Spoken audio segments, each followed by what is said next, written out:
Brother Ahmed Didat, we say welcome to Denmark. I'm Palestinians from Gaza. If we're talking today about the cousins and in the Denmark here, they say it always. They crying about what happened to the Jewish in Hillstrop and Nuremberg in Germany or in Austria. But they never take care about the Palestinian children who went exploring the bomb, the gas bomb in the hospital of the children, and one day they find 550 children. The biggest ones of them are 3 years old. We never found this in here. So the situation is, if we happen something for the Palestinians, all the newspapers, all the kind of press, they never found something. But why? If something happened from the Jewish or from the Israeli peoples in anywhere in the world, they have this. So we need some. The question is, how we can give our arms, our fight to these people, to the Danish, to the Muslims. We are not against Israel as the Jewish, but we are against them because they kill us. I think during the course of my talk, I did say that the media is in the hands of the Jews. They have the brain to get into positions of power, and they will be in power. Now, we also have to compete. And we ourselves, on our own strength, we can't do the job. We need new blood in the community. We need, in Denmark, you need the Danes to talk for you. In Sweden, you need the Swedes to talk for you. In Germany, you need the Germans to talk for you. In America, you need the white Americans to talk for you. Now, to do that, you have to win him over. How? Allah is telling you. Invite all to the ways of the Lord with wisdom. وَالْمَوْعِظَةِ الْحَسَنَةِ, and with beautiful preaching. وَجَادِلْهُمْ بِالَّتِي أَحْسَنُ, and reason with them. And reason with them in the ways that are best and most gracious. And Allah is telling you how. We are not going to the Quran. We are not listening to Allah's command. How to do the job. That's the problem. You're not doing the job, and you don't want to do the job. Therefore, you won't find how to do the job. For 1,000 years, the Jews came to our land. 1,000 years. When they were killed in Europe, in Britain, France, Poland, Russia, Germany, they were killing the Jews every Easter.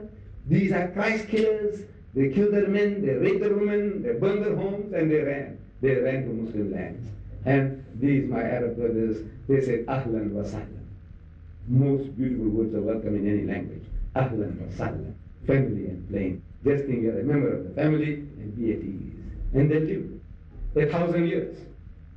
And in 1,000 years, we didn't convert 1,000 Jewish families to Islam. What a failure! The man comes hungry, naked, thirsty, and is seeking refuge, and you give him refuge, and in 1,000 years you couldn't convert 1,000 Jewish families to Islam. And absolute despicable failure. Why? Your mentality. He said, you see, the Ahlul Kitab. We follow Hazrat Musa alayhi salam. We follow Hazrat Muhammad Musa alayhi salam. Lakum dinukum waliya din. To him his religion, to me mine. Is that Islam? But no, that's a mentality. We are paying for that mentality.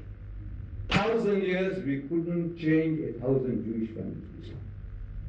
Shame, shame. 800 years we ruled Spain. And in 800 years we didn't change the people. 800 years. Power is in the hand, education, money, wealth. Everything's in the hands. And in 800 years we couldn't change the people. Why? The mentality. You didn't want to do the job. You exploited the Spanish people. We spoiled. In India, we ruled there for 1,000 years. We exploited the Hindus. In 1,000 years, eventually when partition takes place, Muslim gets 1/4, Hindu gets 3/4. Why? You didn't do the job. That's for those sins we are paying for it now. And our children will pay more if we don't do the job. And Allah is telling you how to do the job. Bil hikmati, with wisdom. What is wisdom? Allah explained to you in his book of Al-Hikmah. Al-Wisdom, the book of wisdom, the Quran. But who reads it? Really, nobody really reads it. I'm going to end this, because I can see there's no real questions. There are no real questions. I will end this. I went to Egypt. They called me for a Dawah conference. I go there. To a Dawah conference. Propagation.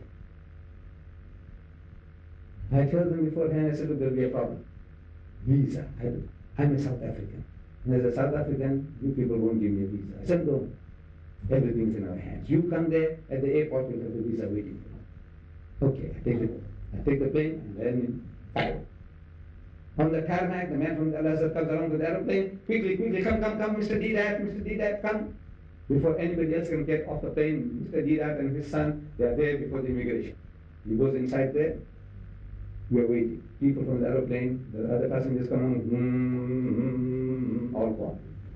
Didat and his son are still standing, waiting for the visa.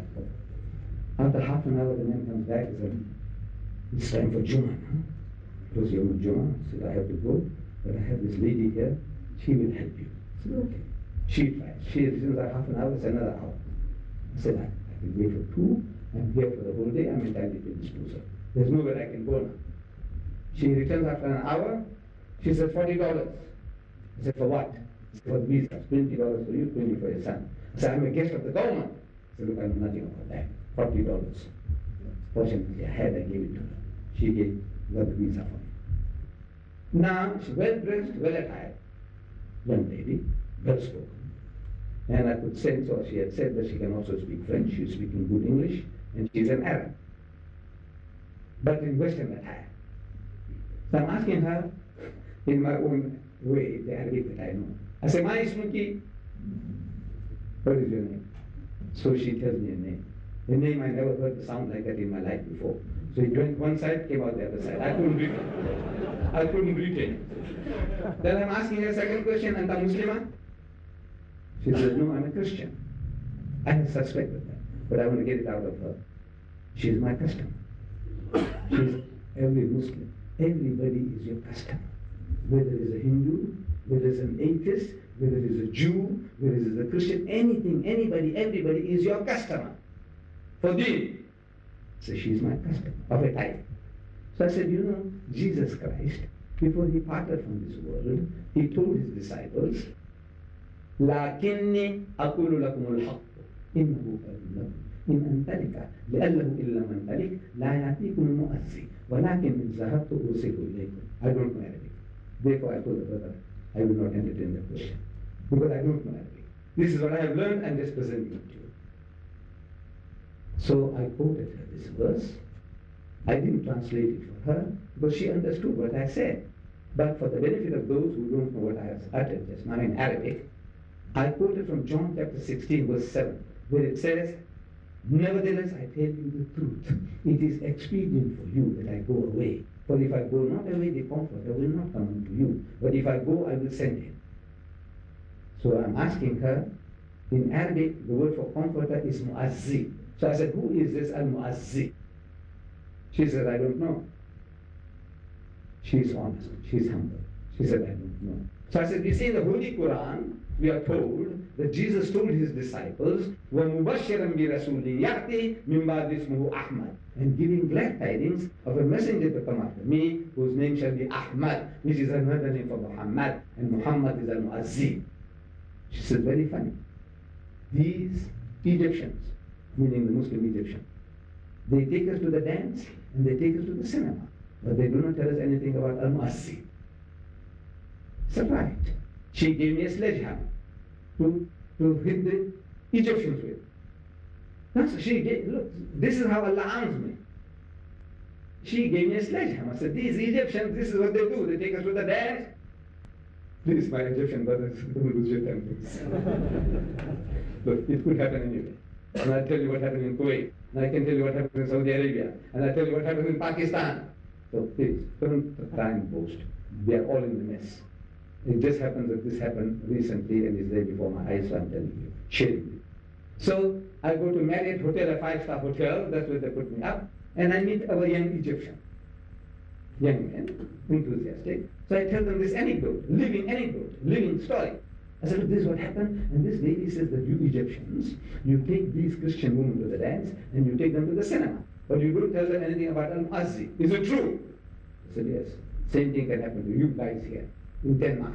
You take the Danish girls to the cinema, you take them to the dance, but do you tell them anything about Islam? Probably not. Same type of situation. So I hid them. Now I meet the men of the Al-Azhar.